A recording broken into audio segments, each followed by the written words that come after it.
Hey Sainers, welcome back to the Saints TV YouTube channel. Hope you all had a great weekend. We're back Monday the 25th of November thanks to Inglewood Coffee Roasters. So check out their website www.inglewoodcoffeeroasters.com.au. Awesome offers, coffee, tea and chai products, everything you need. Actually, before we get started, just a quick little note. The 25th today, happy birthday Dad. Love you, and I will see you later tonight for a nice dinner. So enjoy your day. A little plug there for the dad. All right, straight into it.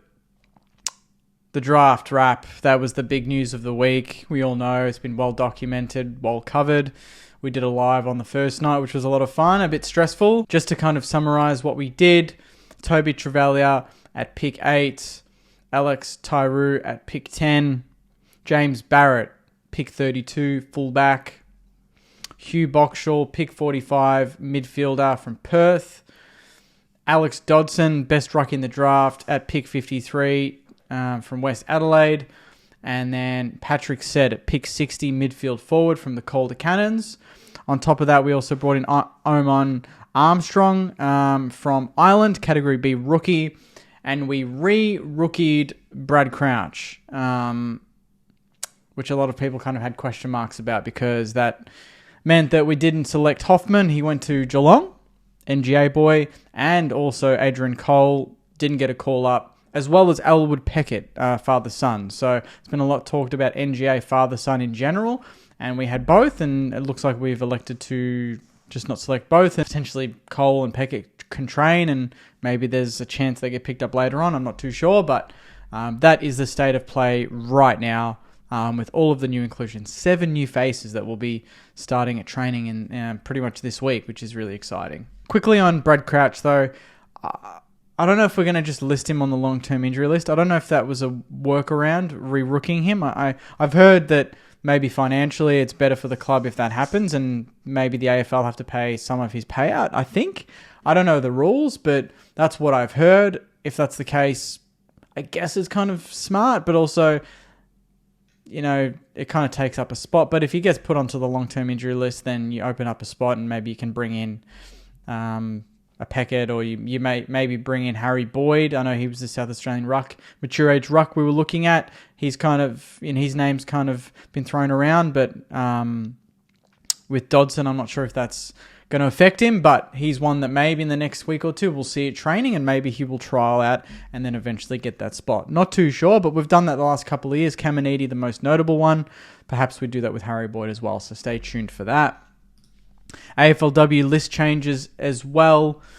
St Kilda has confirmed changes to its AFLW list with Nat Exon, that's a surprise, Beth Pynchon, Maddie Boyd and Caitlin Matthews advised they will not be offered contracts for the 2025 season. So sorry to hear that, girls.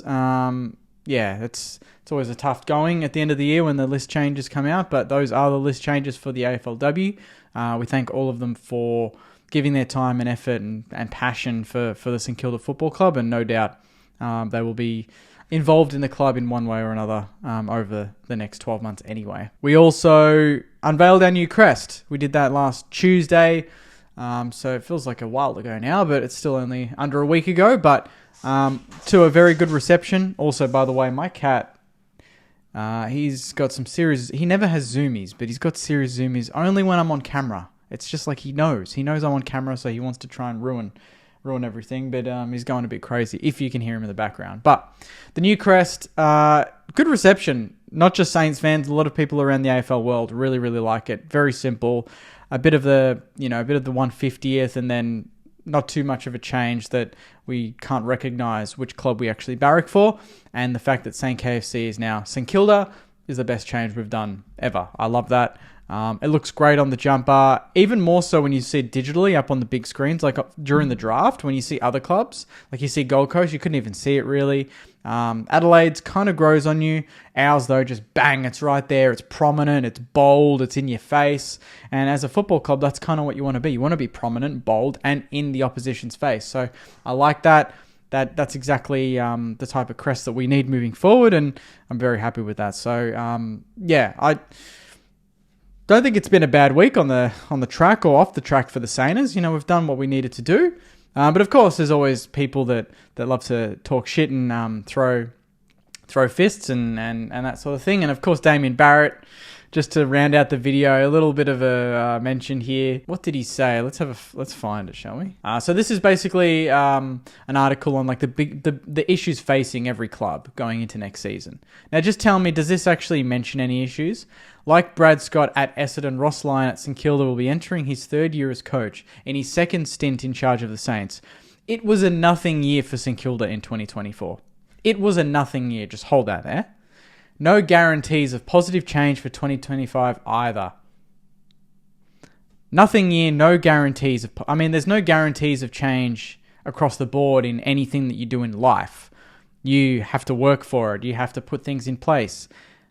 No mention of us putting anything in place that maybe gives us a bit of a chance of change. Ross Lyon and Andrew Bassett have both said improvement, premierships, no guarantee. It doesn't happen that easy. You have to work for it. You have to defy the odds. You have to put foundations in place that give you a chance. That's all we need to do, is give ourselves a chance. There's no guarantee, but if you have a chance, you might be able to do it. He doesn't go into any detail. That's literally all we've got. Every other club has like a giant paragraph. Geelong have more than us. Like Brad Scott, I don't like that we're compared to Brad Scott at Essendon. I think we're in a completely different to Essendon right now. Essendon didn't do much of the draft. First of all, they should have, and we did. And we're targeting youth. We're the third. I think after this week, when list changes come through, we're going to be the fourth youngest list in the competition, average age of 24. That's astounding. The only teams below us are teams that are battling for wooden spoons, basically, and we're winning mostly every second week. That's outstanding from Ross Lyon and the coaching staff to basically manage a mini rebuild. Like, I hate using that word, but in terms of demographics, it's a mini rebuild, but we're winning. So I think we're in pretty good hands. But this article just doesn't do it justice, and it's basically just a very snarky remark. St Kilda is mentioned twice. The word St Kilda in this entire article is mentioned twice. And then Saints. So all up, 3 mentions of St Kilda in a giant article that talks about every club. It's just lazy. Damo, mate. Come on, like that's just average. But yeah, that's my little mini rant for the video. That's Saints TV Weekly as well, Sainers. So I'll wrap it up there. Thank you very much for watching. Check out my draft wrap video. Plenty of content to come over the next couple of weeks. I'll try and head down to training as well, get some training reports on the channel as well. And yeah, subscribe. We are only 240 odd away from 12,000. I'd love to hit 12,000 before preseason training, January-ish, before round 1, definitely next year. And I might even use that as kind of a way to try and get Nick Riewoldt on, the big number 12,000 followers. I think it'd be very fitting. So we'll see how we go with that. But I appreciate all your support. Thank you very much, Sainers. Take care. Enjoy the rest of your week. And as always, go you mighty Sainers. See you guys.